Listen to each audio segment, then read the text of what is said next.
Hello friends, welcome to Civil tube.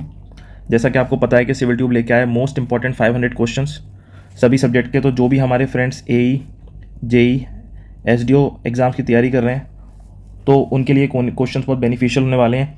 इस video में हम देखेंगे रेलवे इंजीनियरिंग के 50 क्वेश्चन और सब्सिक्वेंट सीरीज़ में और भी क्वेश्चन कवर किए जाएंगे। नेक्स्ट चलते हैं। सिविल ट्यूब आपके लिए लेके आया है सारे क्वेश्चन जैसे आरसीसी, ओसीएफ, सोम, ब्रिज, टॉस, स्टील, ये सारे वीडियोस आपको मिलते रहेंगे। तो आप इंश्योर करें कि चैनल को सब्सक्राइब करें ताकि आपको इन सभी वीडियोस की टाइमली अपडेट मिलती रहे। ये सारे क्वेश्चन किसी न किसी प्रीवियस ईयर एग्जाम में आए हुए हैं और मोस्ट इंपॉर्टेंट क्वेश्चन है। सीधे हम चलते हैं क्वेश्चन पर। तो first question is which of the following type of steel is use in the manufacturing of mono and metro rail. Mono और मेट्रो रेल बनाने के लिए हम किस टाइप की स्टील का यूज़ करते हैं? Option A mild steel, B cast steel, C manganese steel, D Bessemer steel. तो हमको पता है कि हम मोनो मेट्रो रेल्स के लिए इन जनरल हम यूज़ करते हैं मैग्नीज स्टील, तो answer is C. Next question पर चलते हैं। Which of the following contract type is usually followed by railway department for construction purposes. Railway department कौन सा कॉन्ट्रैक्ट टाइप यूज़ करता है? तो option A item rate, option B percentage rate, piece rate या lump sum rate. तो हमको पता है इसका आंसर क्या होता है। आइटम रेट के बेसिस पे कॉन्ट्रैक्ट मिलते हैं रेलवेज में। नेक्स्ट क्वेश्चन पे चलते हैं। The standard gauge width for broad gauge is. Broad gauge की स्टैंडर्ड विड्थ कितनी होती है? तो हमको पता है कि standard gauge width for broad gauge होती है 1.676। ये बहुत स्टैंडर्ड है ब्रॉड गेज के लिए, तो answer is D. Next question पर चलते हैं। Name the organisation which is the research and development wing of Indian Railways. Indian railway की रिसर्च एंड डेवलपमेंट विंग है। Option is CRIS, RDSO, RSDO, IRCTC. तो CRIS तो information system है railway का, तो ये तो आंसर नहीं है। आरडीएसओ रिसर्च एंड डेवलपमेंट वाली विंग है। आरएसडीओ तो ये गलत लिखा हुआ है। आईआरसीटीसी तो रिजर्वेशंस के लिए है, तो correct answer is RDSO. Next चलते हैं। The maximum axle load for metre gauge in India in terms is. Maximum axle load क्या होता है? तो मैक्सिमम एक्सल लोड हमारा होता है, मीटर गेज के लिए पूछा गया है तो अलग अलग गेजेस पे अलग अलग लोड होते हैं। जैसे कि मैं बता देता हूँ आपको कि ब्रॉड गेज के लिए मैक्सिमम एक्सल लोड क्या होता है, तो 28.56 टन होता है। ये सारी इंपॉर्टेंट वैल्यू याद रखनी है। मीटर गेज के लिए कितना होता है? 17.34 टन होता है। एंड नैरो गेज के लिए हमारा होता है 13.26 टन होता है। अपार्ट फ्रॉम दिस, ये एक्सल लोड क्या होता है? एक्सल लोड होता है जो भी लोड होता है एक पेयर ड्राइविंग व्हील पे। तो जो हमारा लोकोमोटिव होता है, लोकोमोटिव में जो शुरू के फ्रंट टायर्स होते हैं वो होते हैं, फ्रंट व्हील होते हैं 4। इस पर क्वेश्चन आ सकता है 4। बीच में जो ड्राइविंग व्हील्स होते हैं वो होते हैं 6। एंड रियर व्हील्स होते हैं 2। तो जो हम एक्सल लोड्स का जो टर्म है वो क्या है? ड्राइविंग व्हील से एसोसिएटेड है। तो 1 पेयर ऑफ ड्राइविंग व्हील पे जो लोड आता है, 1 पेयर ऑफ ड्राइविंग व्हील पे, वो हमारा एक्सल लोड होता है। जो लोड आता है दैट इज हमारा एक्सल लोड। तो ये पूछ रहा है एक्सल लोड कितना हमको परमिटेड है, तो मीटर गेज के लिए पूछा है, तो answer is 17.34। That means answer is B. Next चलते हैं। First train was run in India in April 1853 between. कहाँ से कहाँ तक चली थी? तो Bombay to Thane, Delhi to Madras to Bengaluru, Calcutta to Banaras. तो 6 का आंसर हमको पता है, बॉम्बे टू थाने चली थी, 32 किलोमीटर की रेल चली थी इन 1853। नेक्स्ट क्वेश्चन आता है। Narrow gauge is adopted where. Narrow gauge हम कहाँ अडॉप्ट करते हैं? When terrain is hilly, number of crossing, river crossing are more, expected revenue earning is low, acquisition of land is difficult. तो narrow gauge का हमको पता है terrain is हिली में यूज़ करते हैं इसको। In an electric railway line the height of catenary above the top is. Electric railway line में हाइट ऑफ कैटेनरी कितनी होती है? तो हमको पता है, डायरेक्टली फैक्चुअल इन्फॉर्मेशन है कि हाइट ऑफ कैटेनरी हमको बतानी है, वो होती है 5.70। तो 5.70 that is answer C. The maximum value of centrifugal ratio on roads and railway respectively are taken as. तो हमको पता है सेंट्रीफ्यूगल रेशो क्या होता है? P/W is equals to V²/GR। अब ये पूछ रहा है सेंट्रीफ्यूगल रेशो, तो P/W हमारा सेंट्रीफ्यूगल रेशो होता है। ये इसका रेशो क्या होता है रोड पे और रेलवे में? तो ऑब्वियस ही बात है कि रोड में जो होगा सेंट्रीफ्यूगल रेशो वो क्या होगा हमारा? वो हमारा ज़्यादा होगा और रेलवेज में कंपैरेटिवली कम होगा। तो हम क्या बोलेंगे, हमारा जो रेशो होगा वो क्या होगा? इसका स्टैंडर्ड आंसर है रोड का 1/4 होता है और रेलवे का 1/8 होता है। तो फिर आंसर क्या होगा हमारा? 1/4 and 1/8। That is option number C is the right answer. Next question पे चलते हैं। As per Indian railway board the impact factor I which is also known as coefficient of dynamic argument L is the span of girder and in steel girder for single track span is। तो इसका formula हमारे bridge code, railway के जो bridge code है उसमें से मिलता है। तो इसका आंसर है ए। ये यूपी और एग्जाम्स में पूछा गया है कई बार। तो आंसर इज ये 0.15 + 8/6 + L is not greater than 1। तो answer is A. 11th, racking force in a steel railway bridge is due to. Racking force किसकी वजह से होता है? तो रैकिंग फोर्स होता है tractive effort of driving wheel, option B braking effect, option C resistance offered by the braking bearing to the movement of roller, option D lateral movement of the train when moving on a straight track. तो racking force की by definition racking force क्या होता है? ये lateral movement of train when moving on a straight track. तो answer is D, ये होता है हमारा ranking force. Next question is for a broad gauge in India the what is the maximum height of rolling stock. Maximum height of rolling stock क्या होता है broad gauge में? तो आपको इसका आंसर पता है, आंसर क्या होता है? 4.14 होता है मैक्सिमम हाइट, इससे ज़्यादा नहीं हो सकता है। और कैटेनरी हमने पढ़ा था 5.7 होता है, तो ये हमारा आंसर है। तो 4.4 that is answer is D. Next question, the standard length of rail for broad gauge and metre gauge are respectively. तो हमें पता है ब्रॉड गेज की स्टैंडर्ड लेंथ कितनी होती है? ब्रॉड गेज की होती है 12.89 मीटर्स एंड मीटर गेज की होती है 11.89 metres, which is nearly equivalent to 13 and which is nearly equivalent to 12 metre. तो हमारा कौन सा ऑप्शन हो गया? Option is C, 13 and 12। Next question चलते हैं, the minimum gauge width of feeder track gauge as per Indian condition is. Minimum gauge width हमारी feeder rail track की कितनी होगी इंडियन कंडीशन में? तो हमको पता है गेज लेंथ हमको पता होनी चाहिए सबकी। तो ब्रॉड गेज की मैं बताता हूँ 1.676 मीटर्स होती है। मीटर गेज की हमको पता है 1 मीटर होती है। इसके बाद हमारा आता है नैरो गेज। नैरो गेज की हमारी होती है 0.762 मीटर। एंड देन हमारा आता है फीडर गेज। फीडर गेज की हमारी होती है 0.610 मीटर्स। तो 0.610, तो हमको फीडर ट्रैक गेज पूछा हुआ है, तो feeder track gauge is this. इस क्वेश्चन में फीडर ट्रैक गेज की जगह ये लाइट गेज भी पूछा जा सकता था, लाइट गेज। तो लाइट गेज कौन सा होता है? Light gauge is also feeder gauge. तो आंसर हमारा यही रहता है 0.610। तो answer is D. Next question, in Indian railway zones are divide into 6 zone, 8 zone, 12 zone, 16 zone. तो हमको पता है इसका आंसर क्या है? 16 जोन में डिवाइडेड है। Next question 16, in case of mountain alignment of railway track, in order to remain within the ruling gradient, the length of railway line is increased artificially by the development process. Which of the following is not such development technique? तो ये कह रहा है कि mountain alignment के वक्त हमको ruling gradient में रहना है, तो इसके लिए हम length of railway line increase करते हैं आर्टिफिशियली। इन कुछ डेवलपमेंट प्रोसेस हैं उसके लिए, तो इसमें से ऐसी कौन सी डेवलपमेंट टेक्निक नहीं है? तो जब भी हमको माउंटेन अलाइनमेंट देना है तो उसके लिए हमारे जिगजैग लाइन मेथड होती है, यस। स्विच लाइन मेथड होती है, यस। कंप्लीट लूप मेथड होती है, यस। विंकलर मेथड इसकी कोई मेथड नहीं होती है, तो ये इनकरेक्ट है, तो हमें नॉट बताना था। तो आंसर इज डी, क्योंकि ये तीनों मेथड यूज होती है माउंटेन अलाइनमेंट में। मैं लिख देता हूँ for mountain alignment, mountain alignment. Next question पे चलते हैं, question 17, the speed of locomotive in India on broad gauge is restricted between. Broad gauge में कितनी हमारी स्पीड होनी चाहिए? तो हमको पता है स्टैंडर्ड टेबल है इसकी कि ब्रॉड गेज में जो हमारी स्पीड होती है वो होती है किलोमीटर पर आवर में हमारी स्पीड रिस्ट्रिक्ट होती है। जैसे 96 kmph के आसपास होती है हमारी ब्रॉड गेज में। मीटर गेज में हमारी होती है 72 kmph एंड नैरो गेज में हमारी होती है comparatively near about to 40 kmph। तो हमें ब्रॉड गेज का पूछा गया है, तो हम 96 के अराउंड जो भी ऑप्शन होगा, जैसे 96 to 120, तो ऑब्वियसली हमारा आंसर इज सी। इससे कम में होता मीटर गेज के अराउंड पूछता तो हम बी लगाते, तो आंसर इज सी। नेक्स्ट हम चलते हैं question number 18, for undeveloped areas the type of gauge adopted by Indian railway is. Undeveloped area के लिए हम कौन सा यूज़ करते हैं? वैसे तो अनडेवलप्ड के लिए जब आप बुक्स में देखोगे तो आपको पता चलेगा कि अनडेवलप्ड एरिया में नैरो गेज प्रोवाइड किया जाता है, लेकिन चूंकि इसने लिखा है, पूछ रहा है अडॉप्टेड बाय इंडियन रेलवेज, तो इंडियन रेलवेज यूज़ करता है मीटर गेज। तो आंसर क्या होगा हमारा? इसका बी आंसर होगा। नेक्स्ट क्वेश्चन पे चलते हैं, 19 the top width of the rail track embankment और bottom width of the cutting excluding the side drain are called as. ये पूछा top width of rail embankment और the bottom width of cutting excluding the side drain को क्या कहते हैं? Shoulder width कहते हैं, गेज ऑफसेट कहते हैं, फॉर्मेशन विड्थ कहते हैं, ट्रैक विड्थ कहते हैं। तो एम्बैंकमेंट का पूछा हुआ है या बॉटम विड्थ ऑफ कटिंग का पूछा है, टॉप विड्थ ऑफ एम्बैंकमेंट का पूछा है, तो इसको क्या कहते हैं? इसको कहते हैं फॉर्मेशन विड्थ।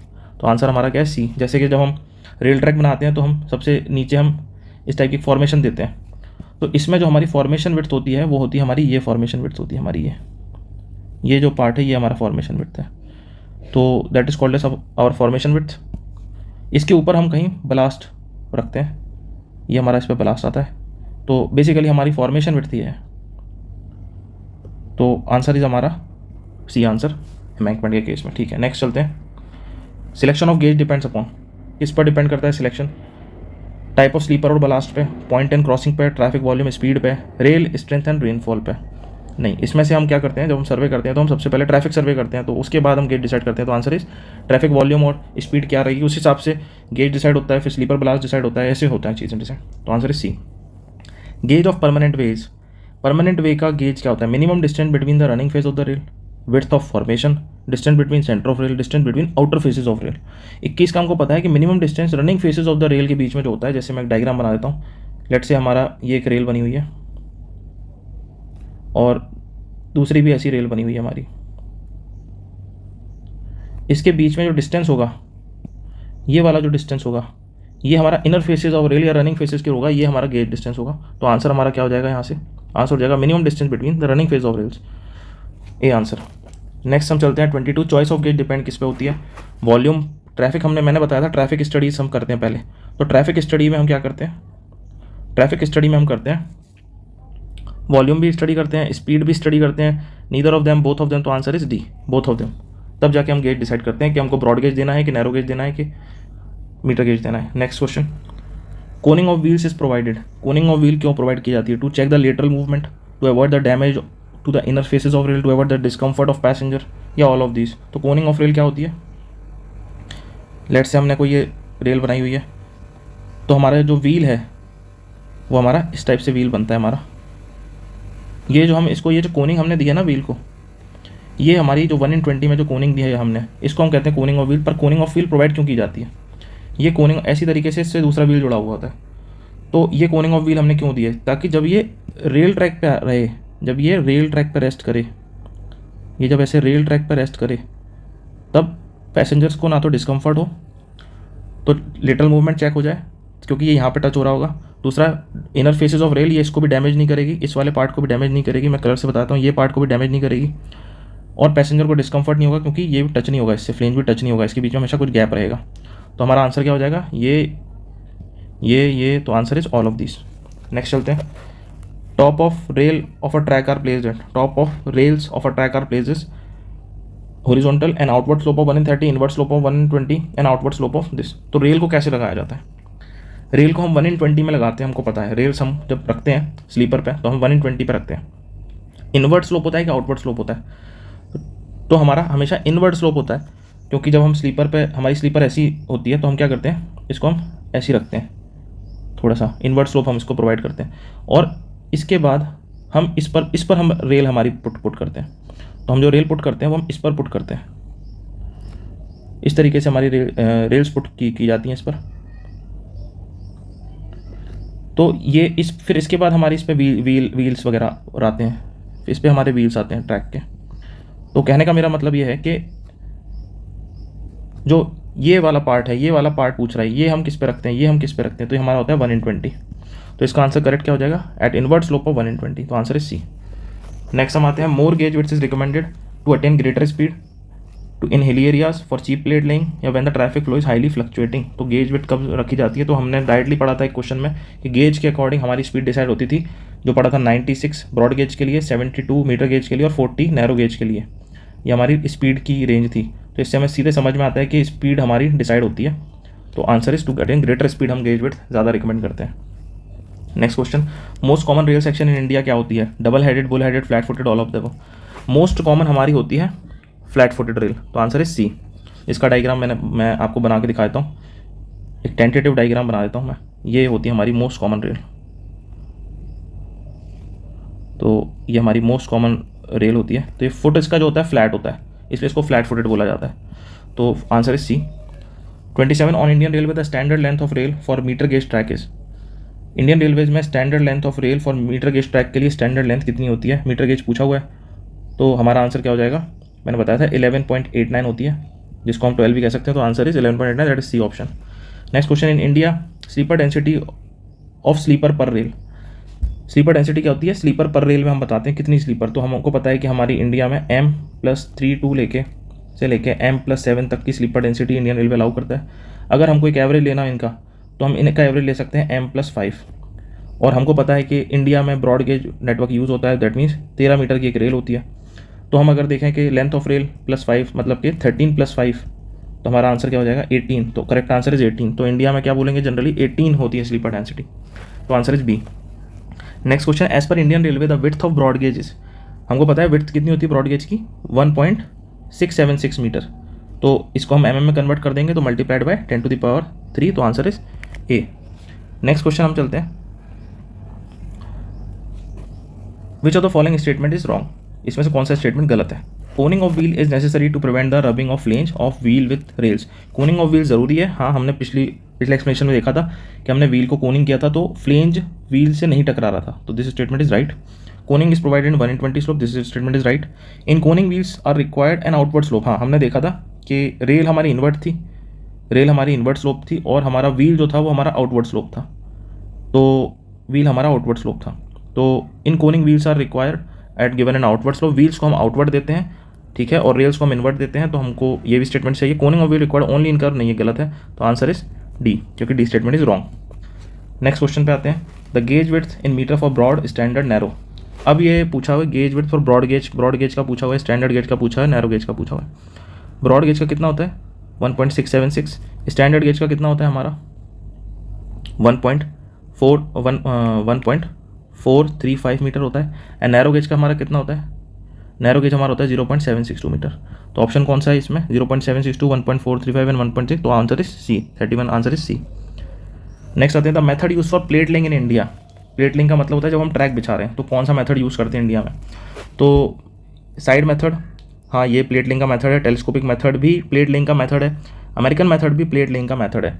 साइड मेथड को बोलते हैं ट्रैम मेथड भी कहते हैं इसको ट्रैम मेथड भी कहते हैं, जिसमें temporary trolley side by side होती है और ट्रैक हम कंस्ट्रक्ट कर रहे होते हैं। टेलीस्कोपिक मेथड भी ठीक है, पर इसने पूछा है इंडिया में हम कौन सा यूज़ करते हैं, तो इंडिया में हम मेथड यूज़ करते हैं टेलीस्कोपिक मेथड। तो इस अगर ये पूछता which of the following methods are use for plate laying, तो आंसर होता डी, लेकिन इंडिया में पूछा है कौन सा यूज़ करते हैं, तो हम यूज़ करते हैं टेलीस्कोपिक मेथड, तो हमारा आंसर क्या है बी, टेलीस्कोपिक मेथड। नेक्स्ट आ जाते हैं। कंसिडर द फॉलोइंग सर्वे हम कौन कौन से बताएं, reconnaissance, preliminary, traffic survey and location survey. The correct sequence in which this survey are connected before the alignment of track is finalise. जब रेलवे ट्रैक बिछाते हो तो कौन से सर्वे किए जाते हैं, इसकी एक छोटी सी टेक्निक मैंने बनाई है कि चूंकि ये रेलवे के सर्वे हैं ट्रैक फाइनलाइज के, तो रेलवे में आपको पता होगा एक RPF पोस्ट होती है, तो RPF मतलब रेलवे प्रोटेक्शन फोर्स होता है। तो मैंने इसको क्या बनाया है, मैंने इसको ये बनाया है कि सबसे पहले होता है जब रेलवे में RPF होती है तो रेलवे में RPF सर्वे होता है। RPF सर्वे क्या होता है, सबसे पहले रेकोनेंस, फिर प्रिलिमिनरी और फिर फील्ड सर्वे। और इन सबको क्यों कर रहे हैं, क्योंकि उस ट्रैक पर ट्रैफिक है, तो ट्रैफिक है इसकी वजह से हम ये सब कर रहे हैं। तो TRPF याद रखना है आपको। सबसे पहले क्या होता है, सबसे पहले होता है ट्रैफिक सर्वे, फिर होता है हमारा रिकॉनेंस सर्वे, फिर हमारा होता है प्रिलिमिनरी सर्वे, सबसे लास्ट में हमारा होता है फील्ड सर्वे, जिसको हम लोकेशन सर्वे भी कहते हैं, क्योंकि लोकेशन बोल दो या फील्ड बोल दो इसको। तो इसका आंसर है 4। तो मैं इसको कैसे सेट कर दूंगा 3 1 2 4, 3 1 2 4 कौन सा ऑप्शन है, ए आंसर, तो हमारा आंसर इज ए। तो आपको TRPF याद रखना है। Next question, in a railway line project a tunnel has to be constructed when. Railway line project में टनल कब बनाएंगे, specified gradient is impossible to maintain on mountain पे हम नहीं मेंटेन कर पा रहे हैं, the route along the mountain is too long, there are congested city on the ground, या ऑल ऑफ द अबव। तो हम इसको कब प्रोवाइड करेंगे, जब ये सारी कंडीशन है तभी हम टनल में प्रोवाइड कर देंगे, तो मतलब ये सारी कंडीशंस में से कुछ आ गई तो हम टनल प्रोवाइड कर देंगे, ठीक है, तो answer is D. Next question, the rail section is designated by it's. तो रेल सेक्शन को हम कैसे डेजिग्नेट करते हैं, kg/मीटर कितनी है, तो रेल सेक्शन हम इसी से डिसाइड करते हैं, तो answer is total length, total weight, cross sectional area, weight per metre length, हाँ, तो answer is D. Next question, distance between inner faces of the flange is kept. Inner faces of the flange हमको क्या रखते हैं, kept is equal to gauge is slightly less than gauge, double amount of gauge distance, slightly more than gauge distance. तो हमको पता है ये actually जब ये पूछ रहा है फ्लेंज दो होते हैं, एक तो रेल्स का फ्लेंज होता है, जब आपका रेल ट्रैक होता है, रेल जो होती है, एक तो इसका फ्लेंज होता है, ये वाला ये जो होता है फ्लेंज, एक तो ये फ्लेंज होता है, दूसरा हमारा व्हील का फ्लेंज होता है। जैसे अगर इस पे जो व्हील रखा हुआ है, अगर हमारे ये इस पे जो व्हील रखा हुआ है हमारे, इसका फ्लेंज होता है, तो ये इसका फ्लेंज होता है। तो किस फ्लेंज की बात कर रहे हैं, तो हम इसमें रेल फ्लेंज की बात कर रहे हैं, हम इसमें रेल फ्लेंजेस की बात कर रहे हैं। तो equal to the gauge distance रखा जाता है, हाँ, क्योंकि हमारा यही तो है गेट डिस्टेंस, तो answer is A, equal to gauge distance. जब कुछ नहीं कहा है तो दैट मीन्स वो रेल फ्लेंज की बात कर रहा है, जब भी व्हील फ्लेंज बोलेगा तो स्पेसिफिकली मेंशन करेगा, तो answer is A. A track is elastic mainly because of, तो ट्रैक को इलास्टिसिटी कौन प्रोवाइड करता है, रेल, स्लीपर, ब्लास्ट फॉर्मेशन, तो हमको पता है ब्लास्ट फॉर्मेशन देता है, ब्लास्ट देता है इसको elasticity. 38 which of the coefficient of friction of rail surface in a very wait condition, तो स्टैंडर्ड आंसर है वेरी वेट कंडीशन में रेल में कोएफिशिएंट ऑफ फ्रिक्शन कितना होता है 0.25 होता है, तो answer is A. Next question 39, railway board was constituted in which year, किस साल में रेलवे बोर्ड बना था। तो रेलवे बोर्ड हमको पता है रेलवे बोर्ड कब बना है हमारा, रेलवे बोर्ड हमारा बना है 1905 में, तो ये स्टैंडर्ड आंसर है। अभी रेलवे का एग्जाम भी RRB, तो इस टाइप क्वेश्चन डायरेक्टली आ सकते हैं वहाँ पे। Next question 40 in which year nationalisation of Indian railway was implemented. तो किस साल हुआ था नेशनलाइजेशन, हमको पता है नेशनलाइजेशन हुआ था 1923 में, 1923 में राष्ट्रीयकरण हुआ था भारतीय रेल का, तो answer is D. Next question, what is the side slope of embankment in railways. तो मैंने आपको बताया था कि अगर ये बेसिक हमारा ज़मीन है और हम इसमें फॉर्मेशन दे रहे हैं, दिस इज़ आवर फॉर्मेशन हमने ऐसी दे प्रोवाइड कर दी है। इसके ऊपर हमने क्या किया, इसके ऊपर हमने ब्लास्ट ले किया, इसके ऊपर हमने ब्लास्ट ले किया, तो ब्लास्ट ले किया हमने, देन इसके ऊपर हमने स्लीपर रखी हुई है और फिर हमने इसके ऊपर अपना रेल सेट की हुई है। तो इस साइड स्लोप ऑफ एम्बैंकमेंट कितना रखा जाता है, तो हमको ये 2:1 रखा जाता है, ये हम कितना रखते हैं 1.5:1 रखते हैं। तो साइड स्लोप ऑफ एम्बैंकमेंट क्या पूछा गया 2:1, तो answer is C answer. Next question पे चलते हैं, what is the percentage of carbon in rails. Percentage कितना होगा कार्बन का, तो हमको पता है रेल में क्या होता है MCS होता है, MCS मतलब मैंगनीज होता है, कितना होता है मैंगनीज 0.65 से 0.9% तक होता है। कार्बन होता है, कार्बन कितना होता है हमारा, कार्बन होता है 0.55 से 0.68% होता है। ऑन हमारा होता है सिलिकॉन, सिलिकॉन कितना होता है 0.05 से 0.30%। तो हमको याद रखना है this is manganese, this is carbon and this is silicon. इसके अलावा सल्फर एंड फॉस्फोरस भी होता है रेल में, पर ये दोनों लेस देन 0.05% से होते हैं, पर ये याद रखना है हमको। तो हमसे कितना पूछा है, कार्बन पूछा हुआ है, तो कार्बन का आंसर क्या हो जाएगा हमारा 0.5 से 0.68, that means answer is C. Next question, which of the following rail are known by the name of Vignoles rail. तो विग्नॉल रेल क्या होती है, double headed, bull headed, flat footed, dumbbell. Vignoles rail क्या होती है, flat footed rail होती है, क्यों, क्योंकि it is invented by Vignoles, invented by Vignoles, Vignoles ने इन्वेंट की थी, तो इसको विग्नॉल रेल भी बोलते हैं। तो अच्छा क्वेश्चन है, C is the right answer. Next question, which of the following statement is are incorrect regarding the RDSO wing. Incorrect पूछा है तो ध्यान रखना है, इनकरेक्ट पूछा है रिगार्डिंग RDSO विंग। तो हम देखते हैं इसमें से कौन कौन से करेक्ट हैं statement. Full form of RDSO is research design and standard organisation, हाँ ये statement is right. Then it is an attached office under aegis of railway board. तो रेलवे बोर्ड या रेलवे मिनिस्ट्री में है, तो हाँ RDSO विंग रेलवे बोर्ड का है, ठीक है, ये statement is also right. Its headquarter is located in Kolkata, ये हेडक्वार्टर इसका RDSO का कोलकाता में है। तो नहीं, हमको पता है इसका जो हेडक्वार्टर है वो लखनऊ में है, कोलकाता में नहीं है, तो Lucknow is the right. And it is established in 1957, तो दिस स्टेटमेंट ऑल्सो राइट। इसमें से कौन सा स्टेटमेंट है गलत, इसका स्टेटमेंट है third is wrong, third is incorrect. तो हमसे क्या पूछा गया, इनकरेक्ट पूछा गया, तो आंसर इज ओनली 3 मतलब आंसर इज सी। तो इसमें ध्यान रखना है आपको, ये क्वेश्चन बहुत इंपॉर्टेंट है रेलवे के पॉइंट ऑफ व्यू से, क्योंकि RRB JEE का भी एग्जाम आ रहा है। नेक्स्ट क्वेश्चन पर चलते हैं, what is the permissible limit of wear off rails. कितनी परमिसिबल लिमिट है वियर की, कब तक हम उसको यूज़ कर सकते हैं, तो हमको पता है answer is 5% of rail weight, 5% of rail weight is the permissible limit, तो answer is B. Next question पे चलते हैं, व्हाट इज द बर क्या होता है, बर इन रेल क्या होता है, तो is the buckling of rail, creeping of rail, metal flow inside of rail, expansion of rail. तो हाँ, जो हमारी रेल सेक्शन है, रेल सेक्शन में हम देखते हैं कि ये वाला जो पार्ट है, जब इनसाइड फ्लो होने लगता है मेटल, तो इसको हम कहते हैं बर, इसको हम बर कहते हैं। तो हमारा आंसर क्या हो जाएगा, metal flow of inside of rail. Next question पे चलते हैं, formation width of embankment in single track and double track respectively is given by. तो हमको पता है formation width of embankment in single और डबल ट्रैक में पूछा गया है फॉर्मेशन विड्थ, तो इसके स्टैंडर्ड हमको मालूम होना चाहिए टेबल कि इसका स्टैंडर्ड क्या होगा। सिंगल ट्रैक में हम देते हैं 6.1 मीटर और डबल ट्रैक में हम देते हैं 10.7 मीटर। तो आंसर क्या हो गया हमारा 6.1 एंड 10.7 ए हो गया। अगर यही हमसे पूछता है एम्बैंकमेंट की जगह हमसे पूछता कटिंग में, तो कटिंग में हम कितना देते हैं, कटिंग में हम देते हैं सिंगल ट्रैक में 5.5 मीटर एंड डबल ट्रैक में हम देते हैं 10.1 मीटर। तो हमारा आंसर बी हो जाता कटिंग में अगर पूछता, लेकिन हमसे एम्बैंकमेंट में पूछा हुआ है, तो आंसर हमारा क्या है, ए है, हमारा correct answer is A. Next question पे चलते हैं, tractive resistance of steel wheel to the steel rail कितना होगा ट्रैक्टिव रेजिस्टेंस हाईवे के बेसिस पे कितना होगा, तो हाईवे के कंपैरिजन में पूछ रहा है। तो ये क्वेश्चन यूपी वगैरह में बहुत क्वेश्चन पूछा गया, रिपीट भी हुआ है। तो इसका आंसर क्या है 48 का हमारा आंसर होता है 1/5 to 1/6 of pneumatic wheel on highway, that means answer है सी हमारा राइट आंसर है। इसके बाद हम next question, which of the following represent the correct order. Formation width, ballast base, sleeper, ballast shoulder के बीच में पूछा है क्या क्या होता है। तो इसके लिए हम एक डायग्राम याद करते हैं जो कि इंपॉर्टेंट भी है। Let's see this is our formation width, this is our formation. इसके बाद this is our ballast, this is our ballast. Then इसके बाद हम ये दिस इज आवर स्लीपर, इसके बाद ये हमारी रेल्स रखी हुई हैं, 2 रेल्स रखी हुई हैं हमारी। तो इसमें मैं डायग्राम में शो कर देता हूँ आपको कि ये क्या, तो ये फॉर्मेशन विड्थ क्या होती है, फॉर्मेशन विड्थ होती है ये वाली, this is our formation width. तो मैं इसको फॉर्मेशन विड्थ FW से डिनोट कर देता हूँ, जो कि हमारी स्टैंडर्ड 6.1 मीटर होती है।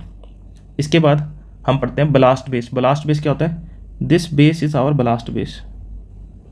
तो ब्लास्ट बेस हमेशा हमारा कम होगा फॉर्मेशन विड्थ से, जो कि नियरली 4.4 मीटर होता है। इसकी जो स्लोप है 2:1 है, इसकी जो स्लोप है 1.5:1 है। देन हमारा आता है ब्लास्ट शोल्डर। तो ब्लास्ट शोल्डर क्या होता है, ये जो हमारा गैप है, this is our ballast shoulder. तो ये हमारा नेक्स्ट आता है ब्लास्ट शोल्डर। ब्लास्ट शोल्डर हमारा कितना होता है, अप्रॉक्सीमेटली 3.4 मीटर होता है।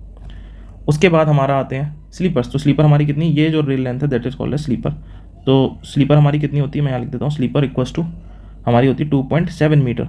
तो आप अगर देखोगे तो सबसे बड़ा होता है फॉर्मेशन विड्थ, देन हमारा ब्लास्ट बेस, देन हमारा ब्लास्ट शोल्डर, और उसके बाद हमारी स्लीपर होती है। तो ऐसा ऑप्शन कौन सा है हमारा, हमारा ऑप्शन है formation width is greater than blast base is greater than blast shoulder. तो सी इज़ द राइट आंसर। तो हमको ये डायग्राम बहुत इंपॉर्टेंट है, ये हमेशा याद रखना है। नेक्स्ट क्वेश्चन पे चलते हैं, 50 क्वेश्चन और last question. Train arm to electric line for electrified locomotive is called as. Train arm to electric line, तो जो हमारी लेट से हमारी ये ट्रेन है, ये हमारी ट्रेन है, तो इसके ऊपर हमारे जो ऐसे एक एंटीना टाइप का होता है, जो हमारे मेन जो लाइन्स हैं उससे टच हो रहा होता है, जो इलेक्ट्रिक की लाइन्स जा रही होती हैं उनसे हमारा टच होता है। तो उसको हम क्या करते हैं, और ये हमारे रनिंग व्हील्स हैं, ये हमारे रनिंग व्हील्स हैं।